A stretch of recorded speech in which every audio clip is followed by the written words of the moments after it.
Hello everyone, welcome back to the channel. शुरू करेंगे आज हम रॉलेट एक्ट। पिछली वीडियो में हमने देखा था सत्याग्रह। सत्याग्रह क्या था ये आप ऑलरेडी जानते हैं कि पावर ऑफ ट्रुथ। क्लियर कि आपको यदि आपका कॉज सच है, यदि आपका कॉज ट्रू है, जेन्यून है, तो आपको फिजिकल फोर्स अप्लाई करने की कोई नीड नहीं है। देखिए आज रॉलेट एक्ट पढ़ने वाले तो इम्पोर्टेंट है एग्ज़ाम के पॉइंट ऑफ व्यू से, ये काफ़ी। शुरू करते हैं। The imperial legislative council Delhi में क्या करती है, पास करती है एक एनार्कियल और revolutionary crime act.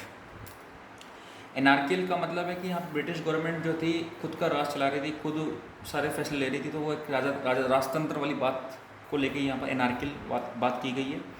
Revolutionary crime का मतलब है कि ये जो एक्ट था ये केवल रिवोल्यूशनरी के लिए था, मतलब जो आंदोलनकारी थे, जो आंदोलन कर रहे थे, जो प्रोटेस्ट कर रहे थे गवर्नमेंट का, उसके खिलाफ था ये। ठीक है, तो वो कोई क्राइम करते थे उनको कुछ करना था इस एक्ट के थ्रू।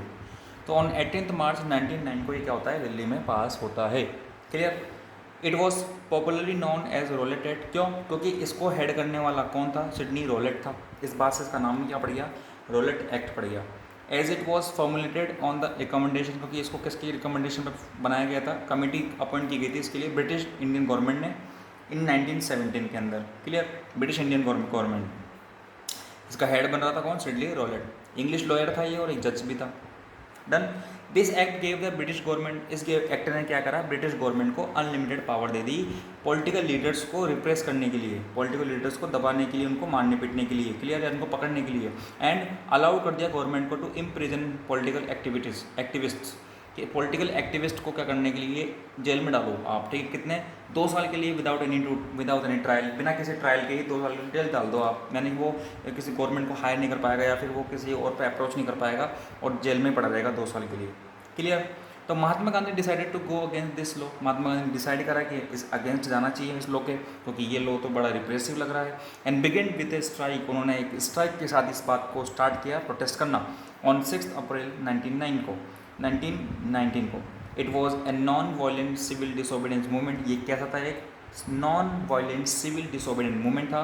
रैलीज ऑर्गेनाइज की गई, वर्कर्स स्ट्राइक पे चले गए, है ना, scared by the popularity and the wide spread nature. क्योंकि ये जो मूवमेंट था ये उन्होंने स्टार्ट किया था, पॉपुलर होता जा रहा था, वाइड स्प्रेड फैलता जा रहा था। ठीक है, तो क्या हुआ, गवर्नमेंट ने डिसाइड करा कि सप्रेस करेंगे नेशनलिस्ट को। किसको सप्रेस करोगे आप? नेशनलिस्ट को सप्रेस करोगे आप, जो राष्ट्र के नाम पर जो राष्ट्र को एक करने में लगे हुए हैं, जो इन जो भारतीय एकता को बनाने की कोशिश कर रहे हैं, उनको सप्रेस करेंगे, उनको पकड़ेंगे जल्दी। बट लोकल लीडर्स को क्या कर दिया गया, पिकअप कर लिया गया, उनको पकड़ा गया एंड गांधी जी को अरेस्टेड कर दिया गया। तो गांधी जी को मना किया गया कि वो कहाँ पे नहीं आएंगे, दिल्ली नहीं आएंगे, फ्रॉम द एंटरिंग दिल्ली। ठीक है, फॉर एंटरिंग दिल्ली। एंड बात चले मीनवाइल, जबकि क्या होता है, द पुलिस ओपन फायर करती है किसके ऊपर? एक पीसफुल यात्रा जा रही होती है, प्रोसेसन जा रहा होता है, उसके बाद फायर कर देती है। कहाँ पर? अमृतसर के अंदर। ये बात है 10 अप्रैल की। डन। देन उसके बाद चले कि and it made the people violent. अब इस जब फायर होगी, इस ऐसी चीज़ें होगी तो क्या होगा, लोग वॉयलेंट हो जाएंगे। वॉयलेंट हो गए तो क्या हो गए, उन्होंने अटैक किया बैंक्स के ऊपर, पोस्ट ऑफिस के ऊपर अटैक किया, रेलवे स्टेशन पर अटैक किया। और सून क्या हुआ, गवर्नमेंट ने इम्पोज कर दिया वहाँ पर क्या, मार्शल लॉ लगा दिया। वहाँ पर कोई आम आदमी क्या नहीं करेगा, घूम फिर नहीं सकता। आर्मी आ गई चारों तरफ। इन अमृतसर के अंदर and command was given to the General Dyer. उसी कमांड किसको दे दी गई? जनरल डायर को दे दी गई। ठीक है, ये था हमारा कंप्लीट क्या, रॉलेट एक्ट। मिलते हैं नेक्स्ट वीडियो में आपके साथ।